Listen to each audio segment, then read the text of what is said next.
Hello, my name's James Clark from the Department of Physiology at King's College London, and today I'm going to introduce you to the software Handbrake. Handbrake is an open source video transcoder which is available from the website handbrake.fr. So what is a video transcoder? A video transcoder is the software that will translate a video file into another format of video file. You've probably already encountered many types of video file. For instance, a QuickTime movie file, a .mov file, or a Windows media file. What Handbrake will do will translate any file you place into it into a standardized format. The standard format that Handbrake uses is an MP4 or MPEG-4 file. This MPEG-4 file is widely accepted by all online streaming video applications such as YouTube, Dailymotion, or our own King's College, Keats and Microsoft Streams websites, but is also a much more compact file which you can send either via email or upload via various file sharing applications. So we recommend that you use software like this to make sure that all of your video that you create for either education or research purposes complies to a certain format. So let's have a little look at the Handbrake software. Once you've downloaded Handbrake, which is available for either Mac, Windows or Linux software, it's around about 70 megabytes in size and installs on any computer for which you have administrative access. It's a very simple piece of software with a very simple interface. On the top menu bar, you have the option to open the source video you wish to transcode. You can then add this video to a queue for processing or start processing it immediately. Should you wish to pause, you can press the pause button. It's worth noting that video encoding or transcoding, which is what this software does, is a very intensive process for your processor. If you have a relatively slow computer, transcoding can take a very long time, so it's worth bearing that in mind before you embark on a project. However, for a moderately fast computer, such as an i7 processor, which is found in most desktop, laptop computers these days, normal transcoding will occur at around 60 to 70 frames a second, approximately twice the speed the video would normally play. So a 1 hour video should take around about half an hour to encode. On the right hand side of the window, you can choose which transcoding preset you wish to use. The nice people at Handbrake have provided a very long list of encoding, ranging from 1080, 780, 576 and 480p at various resolutions and speeds, as well as general web uploads and for various devices. These are a great starting point. In fact, the best place to start would be fast 1080p 30, a good solid encoding of an MP4 file which can be used on most devices. But I'll come to that in a minute. Next to presets is a preview window, and I'll show you the functionality of the preview window once we've got a video file loaded. You've then got the option to show the queue that you've created earlier when adding files to your queue, and you can see an activity window once you've been started encoding. It'll give you an indication of how fast things are going. So let's import a video and have a look at some of the options we've got. I'm going to open a video up, and this is going to be a 120-second clip recorded from a Zoom presentation. This is quite a large file. It's only 120 seconds long, yet it occupies around 170 megabytes of hard disk space. If this video was to be the full 1 hour presentation, this would be over a gigabyte in size, and you can imagine that's a very cumbersome file to have to upload to any web server.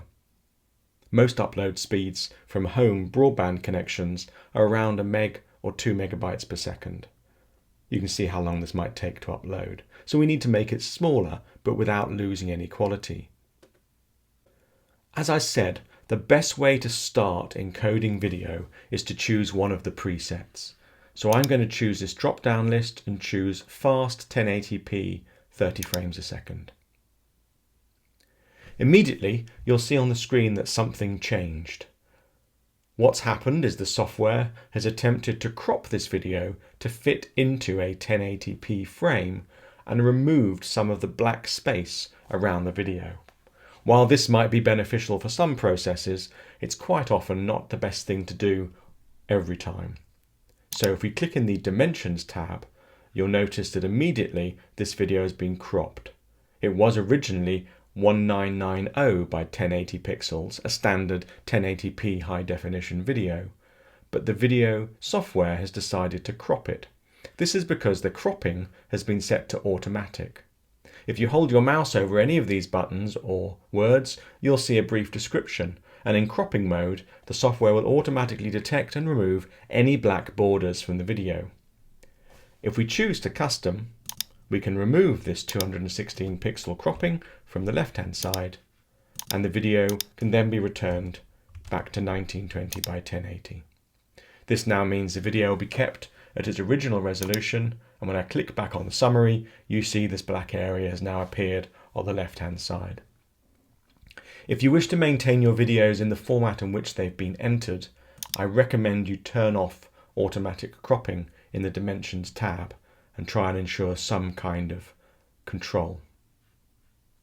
If we now click on the preview window and make this a little bit smaller so we can see it on the screen, we can now scroll through and have a look at what our video looks like. You'll see with this current encoding quality, the video looks quite good. I can read all the words on the screen, and I can see the faces of the videos captured as part of the video. This is where the video settings come in. You can see here on this screen that we have an option to choose the quality of the video. And in this encoding format, the quality is controlled using this horizontal slider. If you slide the slider to the right, the RF value becomes lower. This means the quality of the video will be better, but the size of the file it produces will be much larger. If I slide this slider to the left, the quality of the outgoing video will be lower, but the file size will also be smaller. If I return to my preview window, I can click on Live Preview and look at a quick version of the video. You can see here, because I've chosen a constant quality of 50, the faces are now very blurry and I couldn't really recognize any of them. And the quality of this video here is much reduced. By sliding my slider to an RF of, let's say, between 20 and 30, and then clicking on Preview, the software encodes a quick preview, 15 seconds of my movie, and you can now see the faces are more recognizable and the quality of the screen recording is much better. I would therefore recommend, if you're encoding presentations or teaching materials, you stick with an RF value of between 22 and 30, and this will ensure that the quality of the original video is maintained, but the size is reduced to an amount that is compatible with uploading to most streaming media formats. Once you're happy with this setting, and let's say we've chosen an RF of 30 because the video looks good and we're happy with it in the preview window, we can then save this as a new preset by clicking on Save New Preset, and I can call this anything I like. So I'm going to call this KCL Video and press Add. Now, if I click on the presets file, I can choose from my presets KCL Video. So any video I drag or drop into this window or use open source to open, I will be able to encode into exactly the same format as all the other videos. So let's say I want to encode 3 videos into this common format. I can drag from the desktop into the video window, and the preset KCL video is already selected.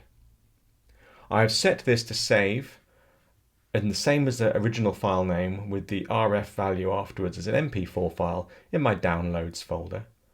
And I can change this by clicking on the Browse button and choosing any other folder. I then add this to my queue. I can then drag and drop another file from my desktop or anywhere else on my computer and add that to my queue. And then I can drag a third video file and add that to my queue. You'll now note there are 3 files in the queue, and if I click on queue, you'll see these 3 files.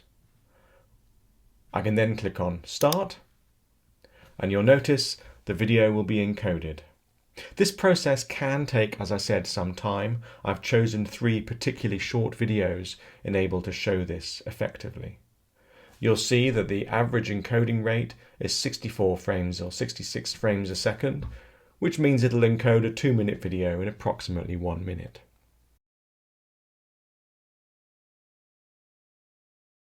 Once the software encodes the first video, it automatically moves on to the second and third videos, and these are much shorter videos, so you can see it's encoding these incredibly quickly. Once it's finished encoding, I can close the window and look at the output folder. So you can see here I've created 3 files, the 120-second clip, the screen recording, and my KCL outro, and these have been saved as MPEG-4 movies. Each of these files is considerably smaller than the original clip. If I place these files in the same folder, you can see them compared to each other. The 120-second clip has been reduced from 126 megabytes to just 4 megabytes. The KCL outro has been reduced from 1.4 megabytes to 162 kilobytes, and my screen recording, which was originally a 4 megabyte MOV file, has been reduced down to a 589 kilobyte screen recording MP4. The quality of these videos is just as good as the original file, it's just that they've been encoded in a more efficient way to be streamed online. So I hope that's shown you some of the functions of Handbrake. Handbrake is a really useful program once you understand the functions in order to encode video for education purposes.